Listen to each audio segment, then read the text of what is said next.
Pinagsabihan ni Aurora si Sam na magdahan-dahan itong maglakad at baka may masamang mangyari sa kanyang apo.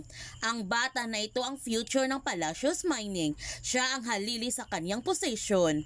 Pinagalitan ni Calvan ang kanyang kapatid dahil kumpanya pa rin ang iniisip nito at hindi ang pagkamatay ni Basil. Kaya pinaghinalaan niya si Aurora na siya ang lumason kay Basil dahil gusto niya itong mawala upang hindi mapunta kay Basil ang Palacios Mining. Nang dahil sa matinding galit ni Calvan sa kanyang kapatid, sinakal niya ito.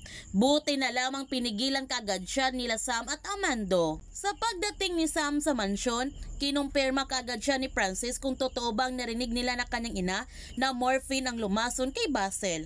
Morphine na katulad ng kanyang gamot. Pinatahimik agad ni Sam si Francis at baka may makarinig sa kanila. Walang pwedeng makakalam na morphine ang kanyang gamot na iniinom upang hindi sila mapag-initan ng mga investigador. Gayunpaman, ipinaalam ni Sam kay Aurora ang kanyang hinala na baka matagal nang alam ni George na may kabit si Basil at ito ang dahilan kung bakit pinatay niya ang kanyang asawa. Ang sabi ni Aurora na posible nga na magagawa ito ni George dahil niloloko siya ni Basil. Habang si George may kausap siya sa kanyang cellphone at humingi siya nito ng tulong. Makikita mo sa kanyang pagmumukha ang kanyang labis na takot na parang may tinatakasan itong kasalanan na kailangan niyang ipalinis upang hindi siya mahuli. Kaya huwag natin palalapasin na kapanapanabik ng mga tagpo sa Widow's War.